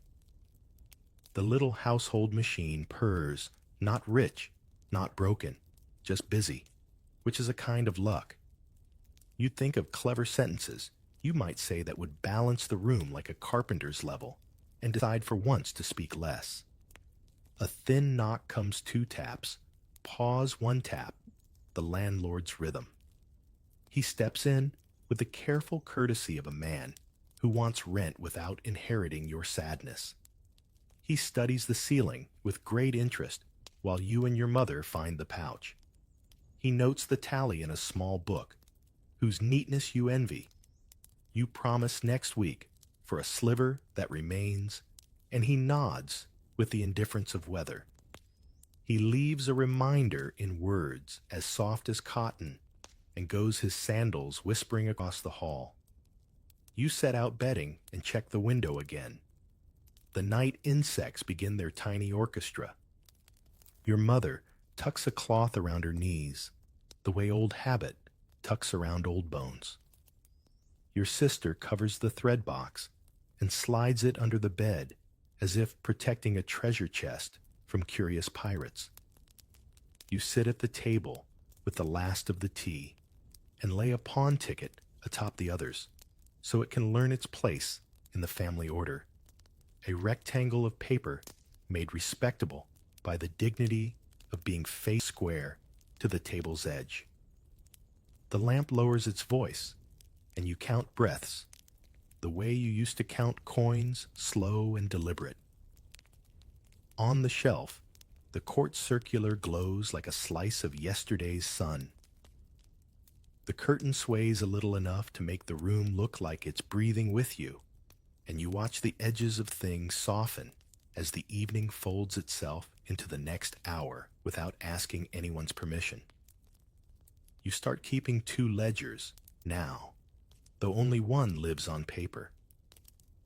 The written one records coins, redemption dates, rent due, rice bought. The other hums behind your ribs, where the heart keeps accounts in a script only you can read. An entry for appetite smaller, an entry for breath shallower, an entry for sleep broken into coins that never add up to a full string. You tell yourself ledgers are for merchants, not bodies, and yet each pipe posts a number with clerical neatness you didn't authorize. Food used to call to you in whole bowls. Now you negotiate with it like a cautious diplomat. 2 bites of rice.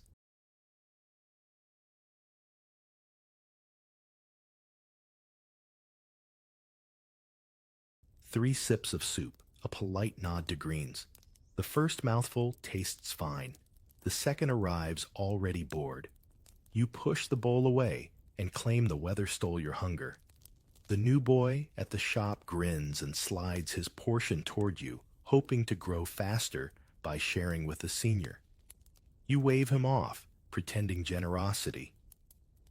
Later, the foreman mentions in that careful tone reserved for delicate topics that steady workers eat steadily. You promise you will, as soon as your stomach remembers how. Your cough becomes a recurring visitor, with good manners and bad timing. It taps your chest in the morning like a neighbor testing whether anyone's home, then returns after dusk to protest the night air. The sound is not dramatic. It's conscientious, like a clerk tidying ledgers after hours. You tell yourself the city is dusty, the canal damp, the workshop window leaky. All true enough, and yet the cough keeps its own calendar. When you lie back with the pipe, it pauses respectfully. When the ember fades, it clears its throat as if to say, "Now about our unfinished business." Sleep once. A long road turns into alleyways. You drift under, rise to the surface without wanting to drift again. Rise again. A boat lifted and dropped by traffic you can't see. Dreams come crowded and oddly specific fragments of abacus beads, clacking pawn tickets breeding in drawers, curtains breathing like animals, and you wake with the taste of ash and the faint conviction that some errand was left undone even inside your own head. You try the old tricks, counting breaths, warm rice water, a page of characters whispered until they lose their meaning. The mind agrees helpfully and then asks for a small permission slip signed by the pipe. On market day, you stop at an apothecary whose drawers smell like scholarship. The shopkeeper reads your pulse with 2 fingers, his face grave but kind, the way river pilots look downstream at rapids they've seen 100 times. He prescribes barley water, licorice root, and a stern lecture about balance. Too much heat, he says, tapping your wrist. Too much damp, he adds, tapping the other. You promise to drink faithfully and do for 3 days, which is nearly always how long promises last when they go unaccompanied. The licorice sweetens your tongue. The damp remains stubborn in your lungs like a tenant with the rent paid. Foreign doctors are a newer feature of the city, with glass bottles lined like soldiers on bright shelves. You've heard of one in Canton, Peter Parker, the eye doctor who takes knives to cataracts and writes reports in tidy English about what he cuts and what he can't. The missionaries who staff such rooms speak gently of rest of a different kind, one given rather than purchased, and you listen while studying their instruments that glitter with odd confidence. You accept a pamphlet and a tin of cough lozenges that numb your mouth more than your chest. You prefer your numbness, customized, delivered by a stem you know. Your hands catalog their own changes. Nails grow pale, the half-moons at their base, dimming like lanterns starved of oil. The skin over your knuckles dries into tiny maps of parched riverbeds.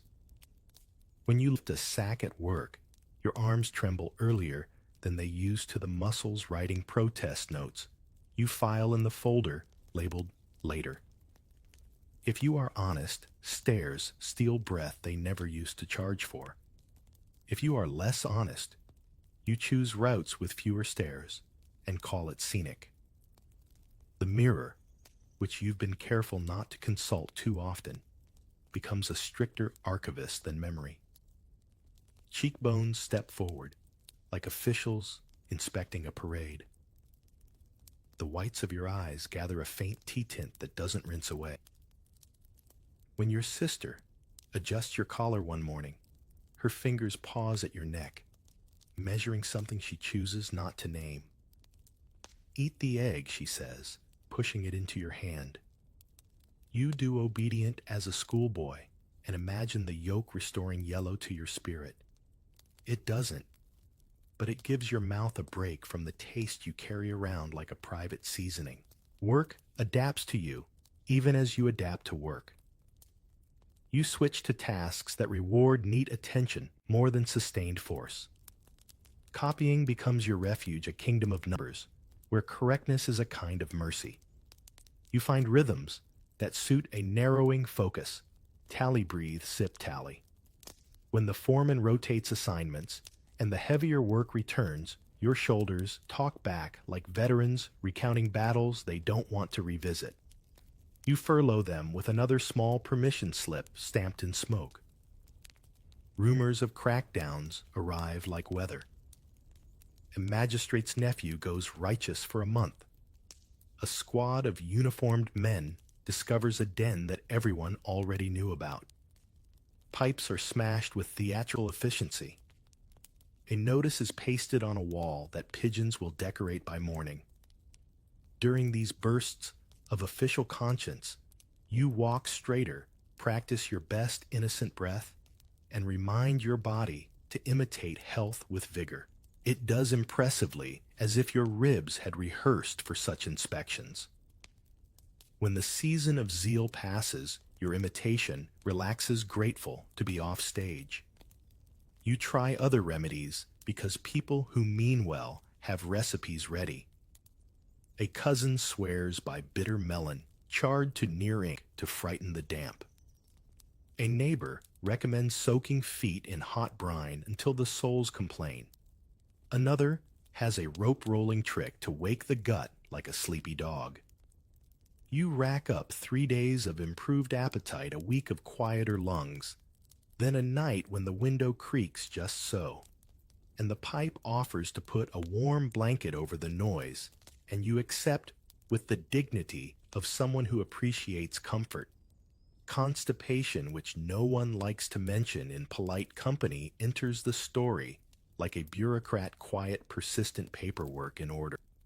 You drink more water chew prunes, like a scholar tackling a tedious classic rub your belly with the earnestness of a novice monk. The body ledger marks the effort and charges a fee anyway. You decide this is simply one of those toll bridges a traveler pays without making a scene because the river must be crossed. Your teeth complain of small things, seeds, cold water, early morning air, and your gums pink a little more than they should at the brush. You resolve to chew slowly, which makes meals feel ceremonial, which makes the family relax, because ceremony reads as intention. You let intention stand in for improvement on days when improvement refuses to RSVP. The seasons shift with their usual stubbornness. Summer damp sinks into bones. Winter drafts cut through mats. You feel both more than you used to, as if your skin has fewer polite secrets. Your mother urges moxa on the points the old book marks with little black stars. The smoke smells different from the den, and you are grateful for that difference, even if your lungs are not sure which fragrance to believe. The moxa's warmth seeps under the shoulder blades, where a decade of work has built a shrine to tension, and you sleep better the first night, then less so the second, then not at all the third, when the ledger asks whether the shrine is truly paid for. There are days you consider the arithmetic plainly. If a pipe buys an hour of relief and costs you 2 and diminish tomorrow, what do you call that transaction? An unwise loan, a tax you levy on yourself for living in a century tumbling toward railways and treaties and ports that breathe foreign words. You start to understand the old men who sit on stone steps counting nothing with their fingers. Perhaps they are balancing ledgers no one else can see. A traveling storyteller spins a tale in the tea shop of a man who outwitted his cravings by biting a coin every time the urge came, until the coin wore down to a soft disc and his urges wore down with it. The crowd laughs in the right places and sighs when the hero marries a patient woman and opens an herbal stall.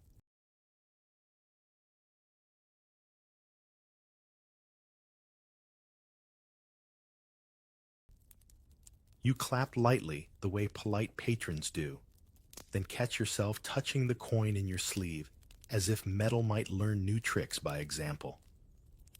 In the evening, a breeze carries kitchen smoke across the lane, honest smoke, the kind that wraps dumplings in warm pans, and for a minute your body remembers uncomplicated hunger with a clarity that startles you. You follow the smell to a stall, buy one bun, then two, stand under a borrowed lamplight, and eat without conversation, letting the salt and steam report back to the parts of you that do not keep ledgers or balance anything except the bun in your hand. The cough waits at the edge of the light patient, accustomed to its turn, which it takes when you step back into the dim. You climb the stairs more slowly, the banister smooth under your palm, and you pause on the landing, because pausing has become part of walking. In your pocket, a folded paper lists redemption dates, and underneath in smaller characters, the doses of licorice and barley water the apothecary recommended. The two scripts overlap. When the light hits them, a calendar of money laid over a calendar of breath, and for once, you do not look away. The lamp in your room answers your match with a quiet bloom, and your shadow settles on the wall like a clerk returning to his desk after stepping out to feel the air. Paper crackles louder than fire when it carries the weight of law. You hear the decree before you see it. A runner nails the sheet to the wall outside the tea stall, and the crowd gathers as naturally as moths to a lamp. The characters blaze in thick strokes. Ban on smoking dens fines for landlords, punishments for decayed bodies that weaken the empire. The words land with all the sternness of the court, yet you notice how quickly the ink begins to curl at the corners as steam from kettles fogs the wall. An edict is fire in the morning wallpaper by dusk. The magistrate's men pace the alleys with swords at their hips, though the pipes they confiscate are more delicate than any blade. A cart rattles by with seized chests, the iron locks clicking like a drumbeat of righteousness. Neighbors murmur that the spoils will be burned in public, a spectacle to rival a festival, except the fireworks are clouds of wasted silver. You picture Commissioner Lin Zexu in Canton decades ago, standing like a prophet, while thousands of chests split open, and the sea turned bitter. The empire cheered then, yet here you stand, years later, watching the same play, performed by understudies. Preachers join the chorus, each with their own hymn against the fog. In the temples, monks warn that smoke chases away ancestors'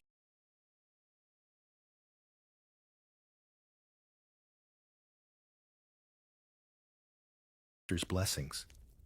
In the chapels, missionaries shake their Bibles and speak of bodies as vessels, not chimneys. You listen, you nod, you even agree in principle, the way a man agrees that vegetables are good for him while pushing them to the side of the bowl. Words carry conviction only until the next craving writes its rebuttal. At the workshop, rumors multiply faster than accounts. A clerk swears he saw 3 men flogged for possession.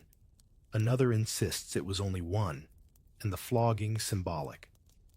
The foreman pretends not to hear, then adds in a whisper that the magistrate himself keeps a pipe in his study for medicine. Everyone laughs too loudly, like school children, proving they are not afraid of the ghosts they all believe in.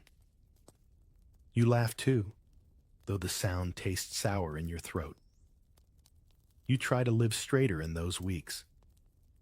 Pipes hidden deeper visits, spaced farther apart, coughs suppressed into the crook of your sleeve. You drink the licorice tea with more faith chew bitter melon like penance, and tell yourself virtue can be rehearsed, yet den reopens under another name. Lanterns trimmed darker curtains hung thicker. The same clerk greets you with the same neutrality, only now his abacus clicks softer, as if numbers themselves are contraband. Laws shout, whispers adjust. Missionaries stop you once in the street, pressing a leaflet into your hand. On its cover, a drawing of a man skeletal with regret pipe fallen beside him, like a serpent slain too late. Inside, a promise, a different rest, one that costs no silver. You tuck it into your sleeve not to read, but because paper can be useful. Notes, pawns, even tinder. That evening, you find your sister fishing it out while folding laundry. She smooths the creases and sets it on the table, as if returning an item borrowed without permission. Neither of you speaks of it again. A neighbor decides zeal is contagious and smashes his own pipe on the step shards, scattering like spilled beans. He declares himself free and spends 3 nights boasting of his willpower. On the 4th, he knocks at your door under cover of dark, asking whether you know a place still open. You do, of course, and the two of you walk in silence, ashamed not of the errand, but of the noise you made, trying to avoid it. Policemen pass you on patrol, their faces arranged in masks of disapproval. Yet you notice how their eyes slide past too quickly, as though looking too hard might reveal more than they wish to see. One even coughs behind his sleeve, the same rhythm as yours. And for a moment you wonder if his home has curtains that smell familiar. Law is a fine robe, but bodies wear what they please underneath. In the tea stall, storytellers adapt like merchants. They add villains who smoke heroes, who abstain happy endings, where virtue is rewarded with rice harvests and filial piety. The crowd listens politely, claps at the right moments, then drifts back to lives that do not fit such neat ledgers. You sip your tea, burnt tongue and all, and think how stories and laws share one weakness. They are too linear for cravings that curl like smoke. The crackdown eventually dulls, as all fires do. The notices peel, the runners vanish. The magistrate finds a new project to parade. The dens bloom again, disguised as tea rooms or chess halls, curtains, thicker lamps dimmer. You resume your visits with the same sheepish relief as a student sneaking back to old habits after exams.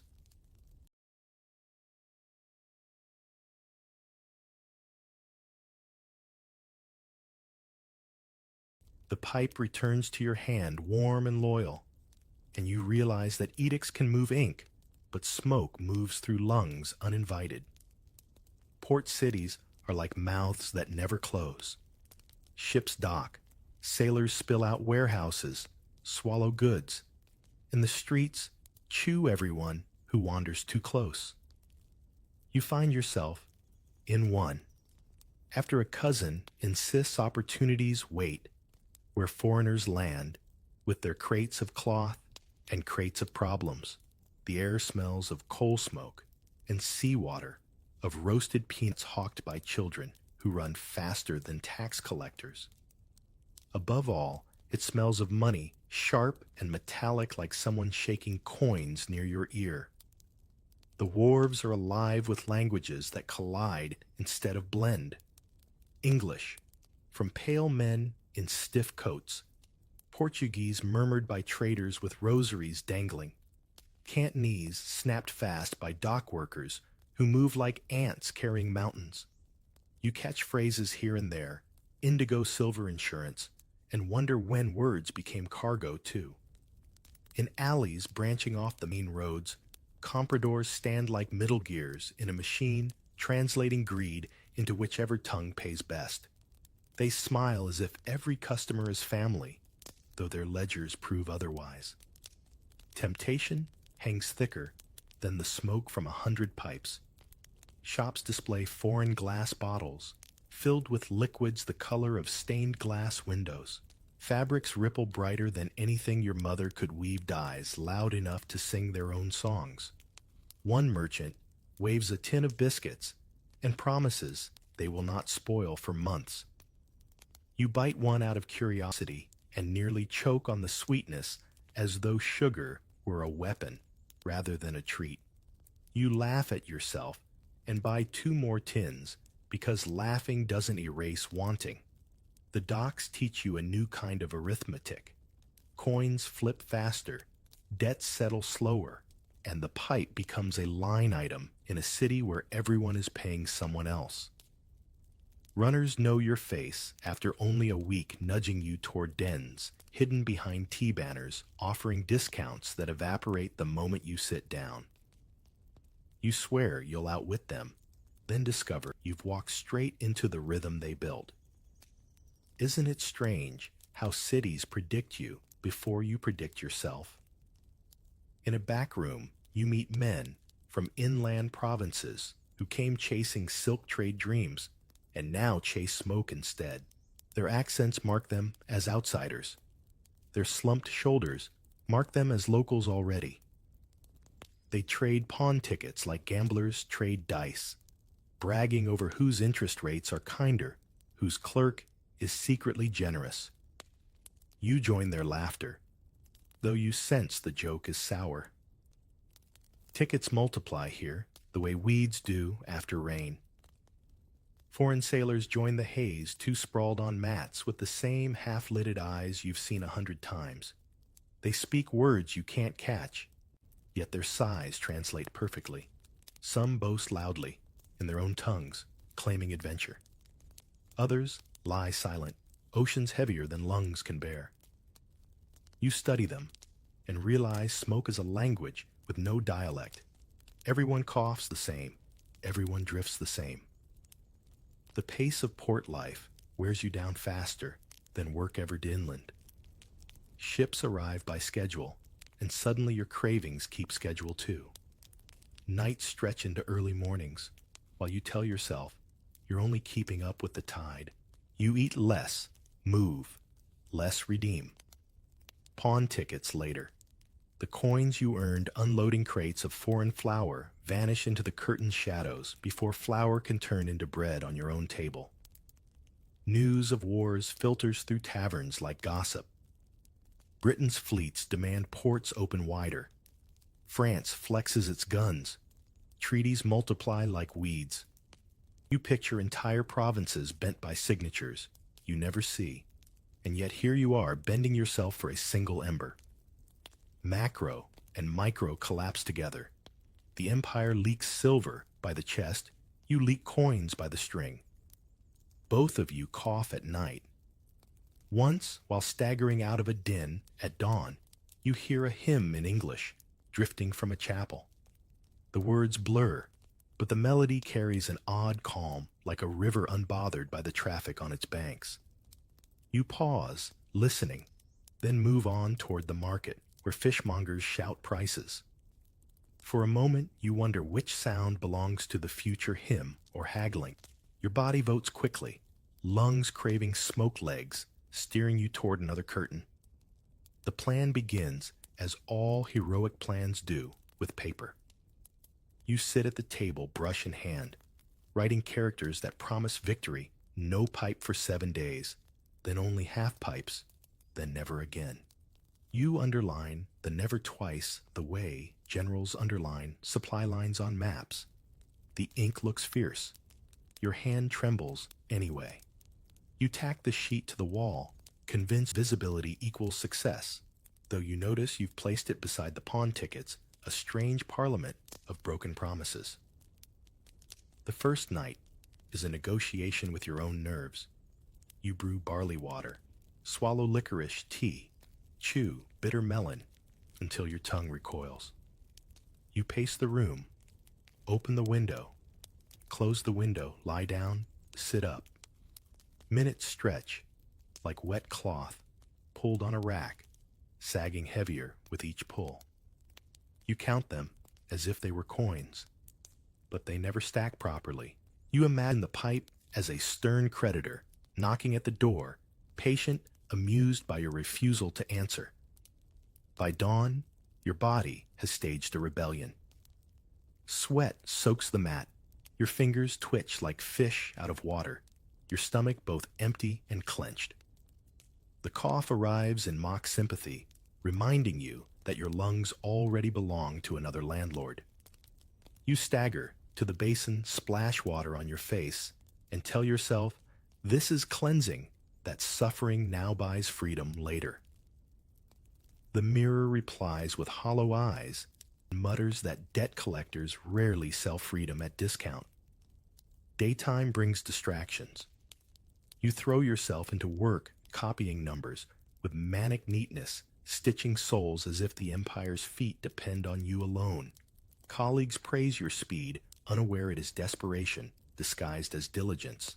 The foreman asks whether you've been drinking some new tonic.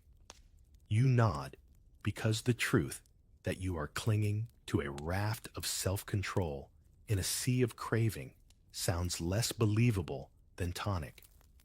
The new boy watches you with admiration, and you force a smile, unwilling to teach him this particular arithmetic. By the third night, hallucinations arrive like rude guests. You swear you hear pipes clicking in the rafters, neighbors whispering in smoky voices through the walls. The ember appears in your mind's eye, glowing, pulsing, demanding. You clutch the Bible leaflet the missionary gave you weeks ago, not to read, but to crumple in your fist until the paper softens like cloth. Words do not save you. Texture does. Isn't it strange what comforts the body chooses? Herbal cures multiply. A neighbor swears by lotus seeds soaked overnight. Another recommends walking barefoot on cold stone until the craving flees. You try both. The seeds taste like chalk, the stone chills your bones, and the craving lingers anyway, smug as a cat who knows you cannot shut the door on it. You wonder whether all these remedies are charms people tell themselves so they can believe discipline is within reach. You keep trying them because doing nothing feels like surrender. One evening, an old man who once shared pipes with you sits on the step outside. He admits in a whisper that he quit 10 years ago after his son refused to let him hold a grandchild until he did. I bit sticks of sugarcane, he says, tapping his teeth. When I wanted the pipe, I bit harder. His gums are nearly gone now, but his eyes are steady. You nod, half comforted, half terrified that your own reason for quitting may never arrive with such clarity. On the 7th night, you break. The den door is heavier than usual, as if mocking your weakness, but you push it open anyway. Curtains sigh with recognition. The mat remembers your weight, and the ember greets you like an old accomplice. The first drag fills your chest with a relief so sharp it almost hurts. You tell yourself you'll start over tomorrow, and tomorrow nods indulgently, already rehearsing your next failure. Still, something has shifted. You know now what the fight feels like, how long the nights can stretch, how many tricks your body will play to reclaim its fog. Knowledge is not victory, but it is not nothing either. You pin a new sheet to the wall beside the old, the ink less bold, this time the lines less certain. The pawn tickets flutter slightly in the draft, as if laughing at the company they keep. When the smoke finally thins, silence sounds heavier than drums. You sit one morning with no pipe lit, no ember glowing, no curtain drawn. The room feels too bright, as though the sun has arrived uninvited. Your lungs ache in their emptiness, searching for the fog they used to call friend. You cough anyway, a hollow bark that brings nothing up, like a clerk stamping ledgers long after the business has closed. The craving is still there. Of course, it lingers like a creditor who never forgets your address, but for once, it waits outside the door instead of inside your chest. You count the years in pawn tickets rather than birthdays. Folded slips in soft packets, some redeemed, many lost, a few still waiting. Each is a record not just of coins, but of hours of pipes of bargains struck between need and want. You imagine them stacked in some cosmic registry, side by side with imperial decrees, missionary leaflets, and the shop ledgers you once copied. Paper is what remembers when bodies forget. Your family looks at you differently now. Your mother still clucks at your thinness, still urges broth and eggs, but the lines in her forehead soften when she realizes you have spent a week at home without excuses. Your sister no longer sorts pawn tickets in neat rows.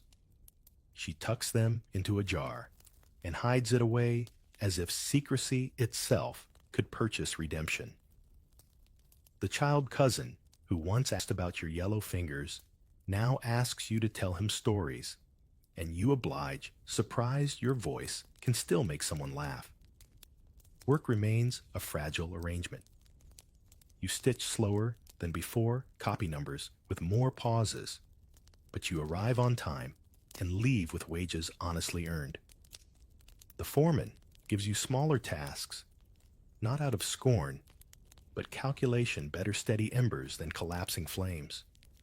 You thank him more than necessary, because gratitude costs nothing, and you have spent enough years leaking silver into smoke. Sometimes you walk past the dens, on purpose a dare to yourself. The curtains still hang heavy, the lamps still flicker, and inside you glimpse the familiar tableau bodies, draped like laundry pipes, passing hand to hand, sighs in unison. Once the sight pulled you like a tide, now it pushes you back with a shiver. You are not free, not yet, maybe not ever, but you are outside, and sometimes outside is the only victory required. News drifts through the city like weather. Another war with foreigners, another treaty signed, another port opened wider than before. People mutter that silver flows out faster than rice grows, that the empire coughs louder than any individual. You nod at the parallels, though you keep the thought to yourself. Nations, too, can pawn their jackets and promise redemption later, forgetting how quickly interest compounds. One evening, you pass a chapel where a hymn drifts into the alley. You pause listening, and the melody sits in your chest without demanding anything. No fog, no ember, just a line of music steady as a carpenter's rule. You do not convert. You do not kneel, but you carry the sound with you, curious that relief might exist in notes rather than smoke. Later, when your cough quiets for a night, you wonder if the hymn had something to do with it. You take walks now slower than the city prefers, but longer than you once managed. Along the canal, you watch children float paper boats, each with candles inside tiny lanterns, setting out on brave journeys. You think about your own years, how many drifted into dark waters without light. Yet here you stand, still watching, still counting, still able to feel the breeze. Perhaps survival itself is a kind of lamp, unsteady, but not extinguished. At home, you arrange your space differently. The lamp moves closer to the window. The table clears of ash.